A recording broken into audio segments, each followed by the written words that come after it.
Bismillahirrahmanirrahim. Assalamualaikum warahmatullahi wabarakatuh. Assalamualaikum.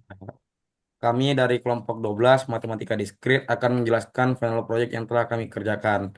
Namun sebelum langkah ke final projectnya, yang pertama izinkan kami memperkenalkan diri terlebih dahulu.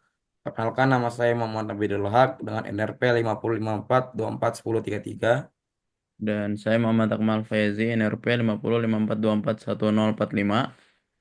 Saya Tuti Perwanisi dengan NRP 5054241002. Nah, baiklah, tanpa berlama-lama lagi, mari kita langsung beranjak ke final project kami yang nomor satu. Oke, kita langsung ke nomor satu aja ya.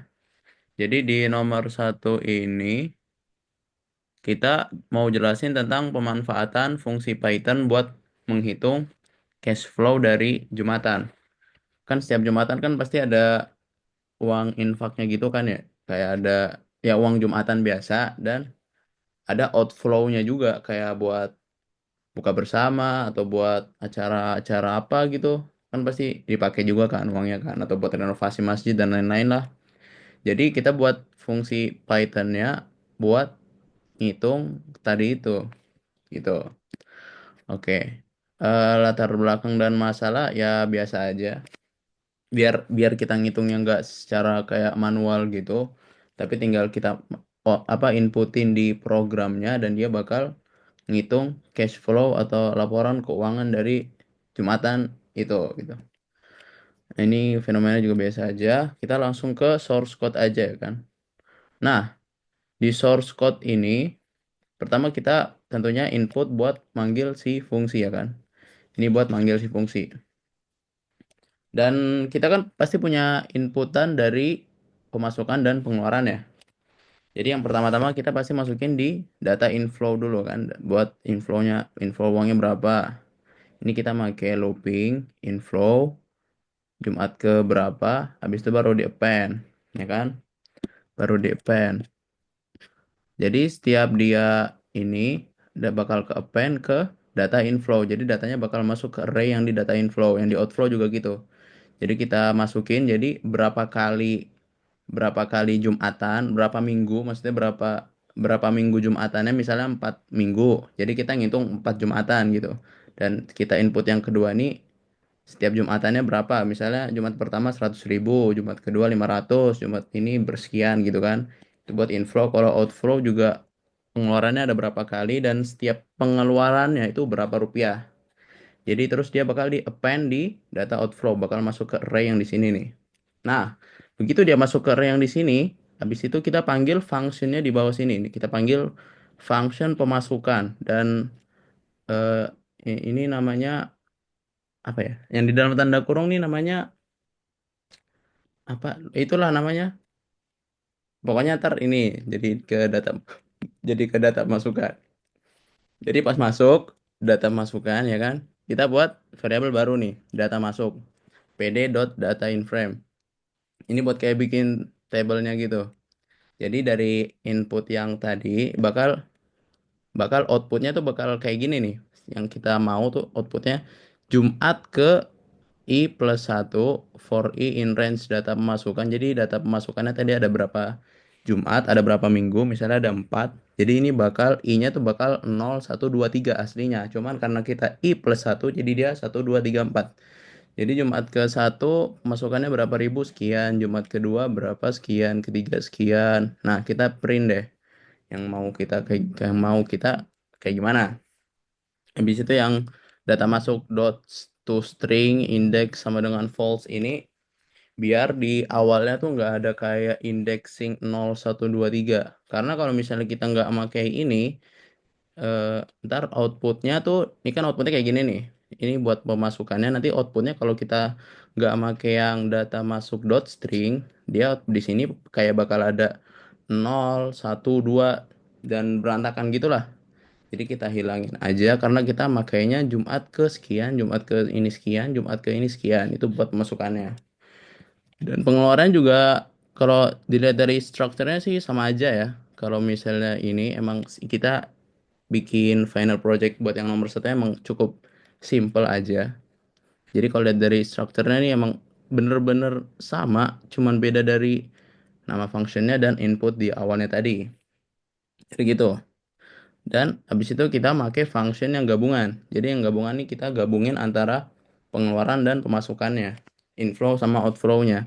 Jadi buat ngitung laporan keuangannya.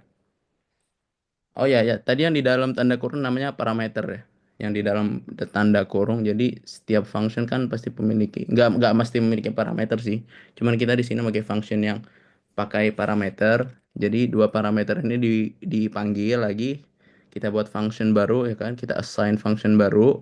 Habis itu kita sum buat ngitung total pemasukannya berapa tanpa bukan average-nya tapi kita ngitung jadi ditambah gitu. Jadi ini 100, 100, 100 kan ditambah jadi 300.000. Ya kan, jadi print total infak, total pemasukannya kan tadi 300.000. Jadi total infak 300.000. Nah, yang pengeluaran juga gitu. Habis itu yang pengeluaran kita sum, pengeluaran jadi 100 tambah 100, 200.000. Dan di akhir, saldo akhir ya kan, saldo akhirnya tinggal dikurangin aja pemasukan dikurangi pengeluaran. Jadinya hasilnya 100.000 karena 300 kurang 200 itu 100. Mungkin cukup simple aja ya buat yang nomor satu. Nggak serumit yang punya teman-teman yang lainnya. Cuman ini yang bisa kami buat ya untuk sejauh ini. Mungkin kita lanjut ke nomor 2. Langsung aja. Nah, ini kompleksitas penjelasan yang tadi sih bisa aja. Oke, lanjut nomor 2. Program nomor 2, kita menggunakan pemanfaatkan algoritma sorting untuk decision making penjual. Next. Nah, latar belakangnya, dalam setiap penjualan kan pasti ada barang masuk dan barang keluar. Nah, barang itu harus kita catat apa aja barang yang keluar. Sehingga saat nanti, misalkan kayak pembeli penjualan gitu, barang yang sering atau banyak dibeli, itu bakal dibeli lagi agar pembelinya punya, agar penjualnya punya banyak keuntungan. Jadi semakin banyak barang yang keluar, maka barang itu akan menghasilkan keuntungan yang lebih besar. Oleh karena itu, kita membuat algoritma shorting untuk menentukan barang apa sih yang mempunyai frekuensi penjualan yang paling tinggi, sehingga bisa membuat penjual mendapatkan keuntungan yang lebih.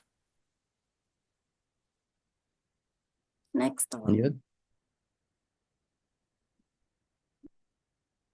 Next. Nah, ini langsung ke penjelasan cara kerjanya. Pertama, import pandas. Lalu ini ada membaca file Excel. Excel itu nanti ada data penjualan dan data kategori. Jadi ada penjualan dan jumlahnya dan nama produk, maksudnya nama produk dan penjualannya, maksudnya jumlah barang keluar dan ada bagian nama produk dan kategori. Untuk variabel pertama yang sheet 1 itu membaca nama produk dan jumlahnya. Untuk sheet 2 yang baris kedua yang sheet name-nya 1 itu untuk kategori dan nama produk untuk membandingkan. Nah, pada saat membuat contoh data input, ternyata tidak di baris pertama, jadi kita harus membuat nama baris lagi. Jadi kita pakai sheet 2 dot column kategori nama produk karena sheet 2 ini untuk kategori dan nama produk. Setelahnya, menghilangkan strip karena untuk strip itu bisa membuat programnya error. Jadi harus dihilangkan dulu. Ini ada fungsi merge untuk menggabungkannya. Ini digabungkan berdasarkan nama produk. Next, tolong. Nah, ini ada fungsinya. Nah, ini untuk membuat, nanti kan udah tergabung di merge tadi kan. Setelah itu dibuat dictionary untuk menghitung kategori nama produk dan jumlah produknya. Jadi kayak digabungkan gitu. Jadi setiap produknya itu tergabung berapa semuanya penjumlahan yang keluar. Selanjutnya.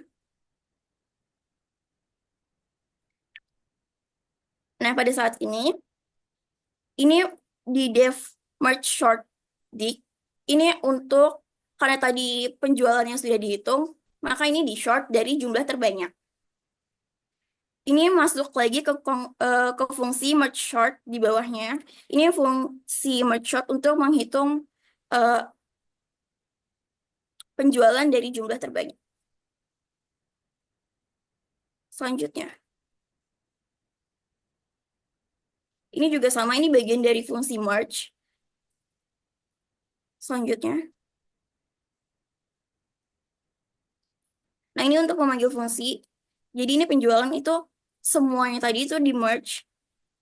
Setelah itu kita punya result data. Nah, datanya ini dimasukin ke dalam result data. Nah, ini untuk mengkategorikannya. Setelah itu dibuat pada data frame di tabel hasil. Setelah itu kita short menggunakan berdasarkan kategori dan jumlah pembelian. Maksudnya berdasarkan kategori yaitu dari alfabet kategorinya paling atas yaitu mulai dari A sampai Z. Tapi ascendingnya true jadi mulai dari awal. Lalu untuk jumlah pembeliannya ascendingnya false karena dimulai dari yang terbesar. Setelah itu ada indeksnya kan karena sudah digabung di merge tadi. Nah, itu indeksnya itu di drop. Jadi drop true. Setelah itu di in-place jadi tidak disimpan.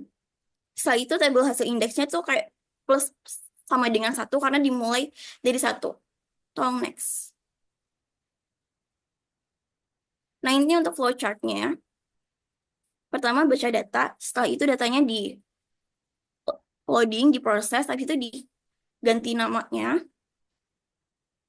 Ini berdasarkan kategori. Setelah itu menghilangkan stripnya, datanya di merge berdasarkan nama produk, dihitung penjualannya. Setelah itu di merge lagi, dihitung kategori per produknya, datanya di sort menggunakan merge sort. Setelah itu di display di chart. Habis itu dibuat data frame-nya. Lanjut. Nah, ini untuk input testingnya. Ini saat di Excel. Jadi nanti tadi kan ada membaca Excel. Nah, ini pada indeks pertama. Ini indeks 0, ini 1, 2.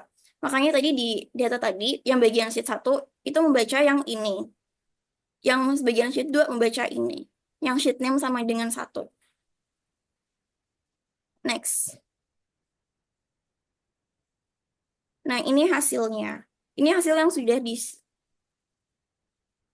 terjadi. Jadi kategorinya berdasarkan huruf paling awal. Jadi mulai dari A, dari nyampe P sampai sembako. Tapi jumlah pembeliannya mulai dari paling teratas. Jadi berdasarkan pembelian paling banyak. Ini untuk contoh yang pertama, ini contoh yang kedua. Sekian. Sekian, terima kasih. Oke, kita lanjut ke nomor 3. Baiklah, pada soal terakhir. Next. Jadi kita disuruh untuk membuat pemanfaatan fungsi di Python untuk membuat game pukul-pukulan. Nah, langsung saja ke source code-nya. Di sini terdapat dua source code yaitu game dan juga player yang akan saya jelaskan satu persatu. Nah, baiklah untuk source code yang pertama itu source code game. Dimulai dari yang pertama kita itu membuat player list kosong untuk menyediakan tempat daftar pemain. Lalu setelah itu masuk ke nomor 2 yaitu suatu fungsi untuk membuat pemain baru. Dimulai dari masukkan nama, lalu skor dia diatur dari skor defaultnya berupa 0, terus ada damage, health defaultnya juga 100 dan ada terdapat defense power. Selanjutnya di nomor 3 kita menggunakan dev add player untuk menambahkan pemain ke dalam player list. Ataupun jika kita ingin memperbarui player jika kita menambahkan pemain baru. Nah, selanjutnya pada nomor 4 ada fungsi remove player name. Nah, pada fungsi ini terdapat dua kategori. Yang pertama, jika terdapat nama player yang akan dihapuskan, maka nama player tersebut akan dihapus.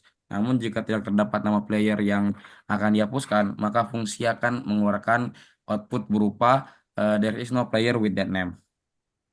Selanjutnya, pada nomor 5 itu untuk mengatur atau memperbarui atribut key tertentu dari pemain dengan nilai atau value yang baru. Selanjutnya pada nomor 6 ini adalah fungsi utama dari game yang akan kita buat. Nah, jadi secara umum nomor 6 ini adalah simulasi dari serangan ketika attacker menyerang pemain lain ataupun target yang akan diserang. Baiklah, eh, bisa dilihat jika eh, attacker dan menyerang target dan target sedang bertahan, maka secara umum itu eh, target akan menggunakan defense sama dengan true ataupun defense-nya menyala. Lalu jika attacker berhasil melakukan attack kepada target, maka sang attack ini akan mendapatkan poin tambahan ataupun skor tambahan. Selanjutnya, eh, jika target ataupun target tidak bertahan, maka seorang attacker akan mendapatkan skor penuh.